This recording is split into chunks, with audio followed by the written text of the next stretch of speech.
Hello student, I hope आप सभी लोग अच्छे होंगे। Welcome back our YouTube channel Ashish Tiwari. My name is Muskan and आज की इस वीडियो में हम बात करेंगे हिस्ट्री ऑफ इंडिया 1858 से 1947। ये हमारा जो सब्जेक्ट है, ये हमारे बीए प्रोग्राम सेमेस्टर 6 का सब्जेक्ट है। माइनर पेपर का ये सब्जेक्ट है हमारा। हमने अपनी लास्ट वीडियो में चैप्टर नंबर जो 11 है उसको कंप्लीट किया था। आज की इस वीडियो में हम बात करेंगे, हमारे यूनिट 5 है स्वतंत्रता की ओर। चैप्टर नंबर 12 है सांप्रदायिक राजनीति के विकास का अवलोकन। मतलब सांप्रदायिक राजनीति है ना, उसके विकास को हम इस चैप्टर के अंदर समझेंगे।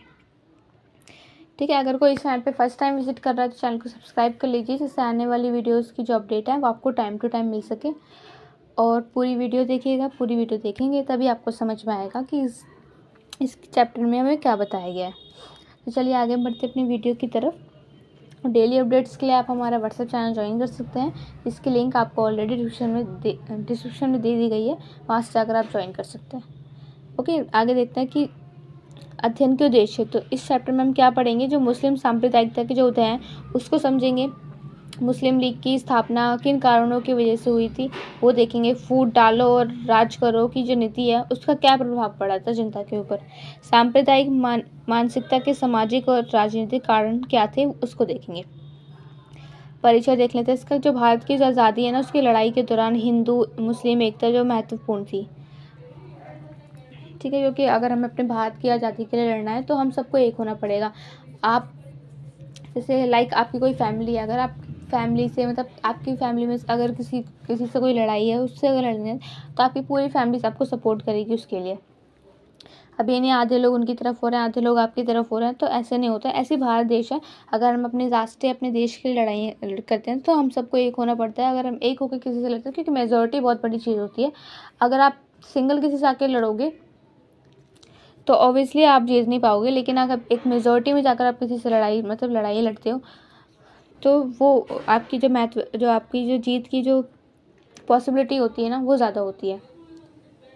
ठीक है, आपने जैसे देखा होगा कि कितनी सारी लड़ाइयाँ होती है जो मेजोरिटी में जाके, जैसे युद्ध हो गया पाकिस्तान हिंदुस्तान की जो लड़ाइयाँ होती हैं, तो वो जो सैनिक है वो किसी मेजोरिटी में आके लड़ते हैं, कोई सिंगल जाके तो नहीं लड़ता, तो तभी हम लोग जीत पाते हैं। लेकिन क्योंकि मेजोरिटी बहुत बड़ी चीज़ होती है, जब सारे लोग मिलकर एक साथ अपने देश के लिए लड़ेंगे तो हम लोग ऑब्वियसली जीत सकते हैं। और जो एकता है, जो भारत की आज़ादी की लड़ाई के दौरान हिंदू मुस्लिम ने जो अपनी एकता दिखाई है, वो बहुत ज़्यादा ही महत्वपूर्ण है।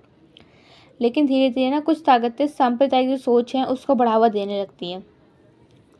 मुस्लिम लीग की जो स्थापना है और जो मुस्लिम सांप्रदायिकता है, इस दिशा में ये एक अहम घटनाएं रही हैं, जिसको हम अभी आगे देखेंगे। सांप्रदायिकता तो मुस्लिम सांप्रदायिकता का उदय कैसे हुआ और मुस्लिम लीग का जन्म कैसे हुआ उसको पढ़ेंगे। सांप्रदायिकता का उदय, तो सांप्रदायिकता का मतलब क्या है कि किसी भी धर्म विशेष के हित को राष्ट्रीय हित से ऊपर रखना।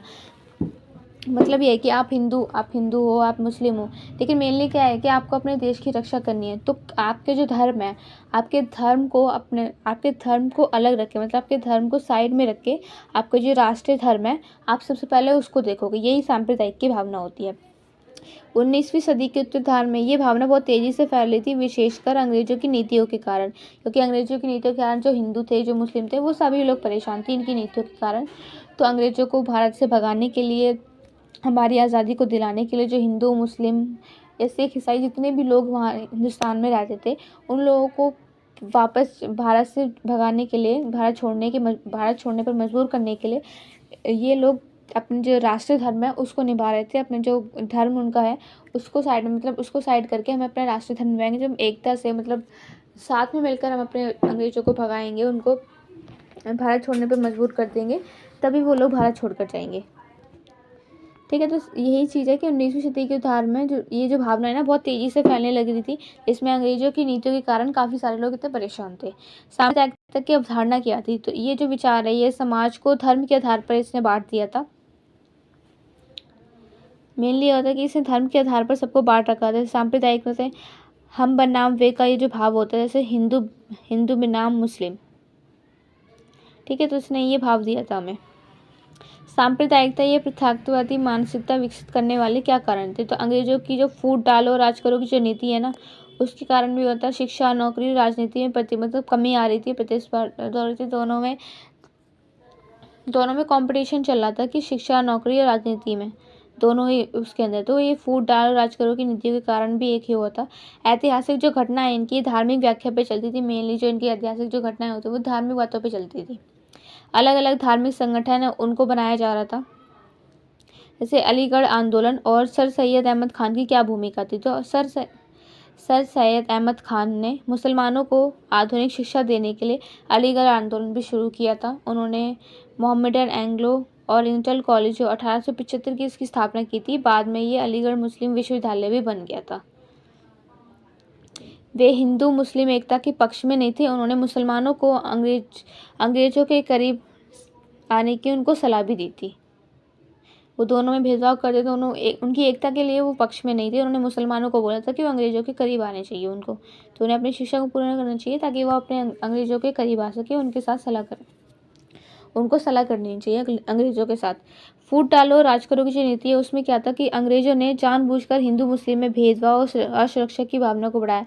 जब जैसे अगर आप कोई एकता के साथ आप कहीं रहते हो तो लोग कोशिश करते हैं कि आपके अंदर जो मिसअंडरस्टैंडिंग आए और आप लोग लड़ो आपस में, तो आप आपस में ही लड़के मर जाओ। तो अंग्रेजों ने भी यही किया था कि इन्होंने हिंदू मुस्लिम के भेदभाव और शिक्षा की जो भावना इन सबको बढ़ाया था। लोगों के अंदर ये बात पाई थी कि हिंदू मुस्लिम अलग है, ये एक दूसरे को मानना चाहते हैं, और इनके अंदर असुरक्षा की भावना को भी जगा दिया था, जिसमें काफ़ी सारी लड़ाइयाँ भी हुई थी।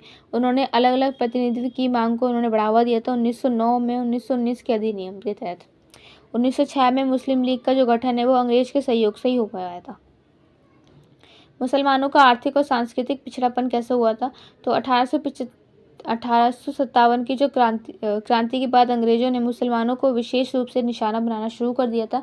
इसमें वो शिक्षा, सरकारी नौकरी और आर्थिक अवसरों से इनको वंचित किया गया था, और धीरे धीरे उनमें असुरक्षा की भावना भी आने लगी थी। वो लोग भी फील करने लगे थे क्योंकि इन सब नीतियों से उनको भी असुरक्षा, मतलब वो सुरक्षित महसूस नहीं कर पा रहे हैं। 19वीं और 20वीं शताब्दी के धर्म अनुसार आंदोलन के क्या प्रभाव थे। तो आर्य समाज, ब्रह्म समाज आदि आंदोलन ने समाज सुधार के साथ साथ इन्होंने धर्मीय जो पहचान है उसको भी उन्होंने मजबूत किया था। इसमें जो धार्मिक प्रतिस्पर्धा है उसका तनाव भी बढ़ रहा था। मुस्लिम समाज ने भी खुद को अपनी अलग पहचान बनाने की बहुत कोशिश की थी। सांप्रदायिक इतिहास की शिक्षा का क्या प्रभाव पड़ा। तो जो स्कूल और जो किताबों में जो इतिहास को जो धार्मिक दृष्टिकोण से पढ़ाया जा रहा है, जैसे मुगल बनाम राजपूत, हिंदू राजा बनाम मुस्लिम शासक, तो इस युवा पीढ़ी में आपसी अविश्वास और नफरत, मतलब हिंदू और मुस्लिम दोनों में ही अब अविश्वास की भावना पैदा हो रही है, नफरत की भावना पैदा हो रही है इन दोनों धर्म के अंदर। क्योंकि जो मैं ऐतिहासिक जो मैं पढ़ाया धार्मिक दृष्टिकोण हमें स्टार्टिंग से पढ़ाया गया, तो हमारे माइंड में वही चीज़ सेट हो रही है। निष्कर्ष देख लेते हैं कि मुस्लिम सांप्रदायिकता का उदय केवल एक धार्मिक आंदोलन नहीं था, बल्कि उसके पीछे राजनीतिक, आर्थिक और शैक्षणिक जो कारण थे। अंग्रेजों की फूट डालो राज करो की नीति ने इस विभाजन को बहुत गहरा किया था। लोगों के अंदर एक माइंडसेट, मतलब उनके अंदर एक सोच आ गई थी कि हिंदू मुसलमान दोनों अलग अलग हैं, वो एक दूसरे के दुश्मन है। भविष्य में यही सांप्रदायिकता भारत के विभाजन का एक मुख्य कारण भी बन गई थी। आपको पता है जो भारत के दो डिवाइड हुए थे, हिंदुस्तान पाकिस्तान के नाम से दोनों डिविनेशन कर दिए थे। आधे लोग पाकिस्तान चले गए थे, आधे लोग हिंदुस्तान में रहने लगे थे। तो ये विभाजन अभी तक भी चल रहा है।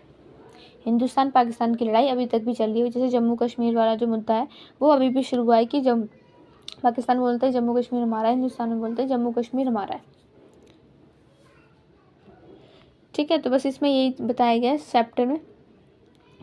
आपको कोई भी डाउट है तो आप कमेंट बॉक्स में पूछ सकते हैं, और इसकी पीडीएफ आपको हमारे टेलीग्राम चैनल पे मिल जाएगी, जिसकी लिंक हम डिस्क्रिप्शन बॉक्स में दी गई है, वहाँ से जाकर आप ज्वाइन कर सकते हैं। अब मिलते हैं हम हमारी नेक्स्ट वीडियो में। Thank you for watching.